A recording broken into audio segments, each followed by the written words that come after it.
১৯ জুলাইয়ের রক্তাক্ত অধ্যায়ের পর ২০ জুলাই ভোরেই যেন থমকে যায় পুরো বাংলাদেশ। কারফিউ, সেনাবাহিনীর টহল আর বন্ধ ইন্টারনেটে কার্যত বিচ্ছিন্ন হয়ে পড়ে দেশ। একদিকে রাজধানী জুড়ে সাজোয়া যান, হেলিকপ্টার আর অসংখ্য চেকপোস্ট, অন্যদিকে থামেনি সংঘর্ষ। ঢাকার Jatrabari, Mirpur, science lab, Uttara, Badda, new market সহ দেশের বিভিন্ন এলাকায় আন্দোলনকারীদের সঙ্গে আইনশৃঙ্খলা বাহিনীর সংঘর্ষে অন্তত ২১ জন নিহত হন, যাদের মধ্যে ২ জন ছিলেন পুলিশের সদস্য। মিরপুরের কাজীপাড়া মেট্রো রেল স্টেশনে আগুন দেয়া হয়, বন্ধ করে দেওয়া হয় মেট্রো রেল, এক্সপ্রেসওয়ে ও মেয়র হানিফ ফ্লাইওভার। একই সময়ে সিদ্ধিরগঞ্জে হাইওয়ে পুলিশ ফাঁড়িতে আগুনের ঘটনায় শতাধিক মানুষকে হেলিকপ্টারে উদ্ধার করতে হয়। সরকার দাবি করে, শিক্ষার্থীদের আন্দোলনকে ঢাল হিসেবে ব্যবহার করে বিএনপি জামায়াত সহিংসতা চালাচ্ছে।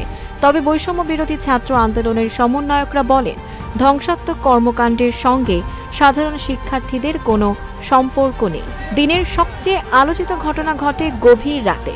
আন্দোলনের অন্যতম সমন্বয়ক নাহিদ ইসলামকে রাজধানীর একটি বাসা থেকে ডিবি পরিচয়ে তুলে নেওয়ার অভিযোগ করেন তার পরিবার, যদিও ডিবি সে অভিযোগ অস্বীকার করে।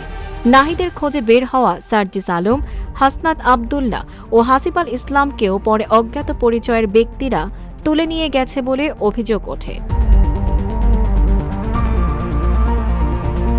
রাত গভীর হলে রাষ্ট্রীয় অতিথি ভবন পদ্মায় সরকারের ৩ মন্ত্রীর সঙ্গে ৩ সমন্বয়কের বৈঠকের খবর প্রকাশ করা হয়।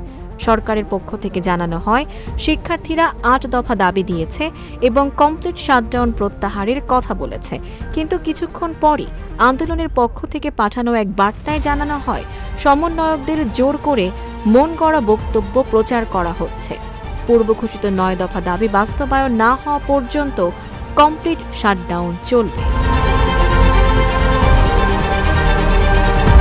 ২০ জুলাই শুধু কারফিউয়ের দিন নয়, এটি ছিল এমন এক দিন যখন রাস্তায় ছিল সেনাবাহিনী, আকাশে হেলিকপ্টার, দেশ জুড়ে ছিল internet blackout.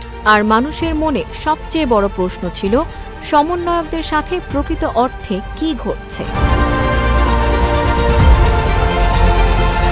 Tanjiba Nowrin, face the people.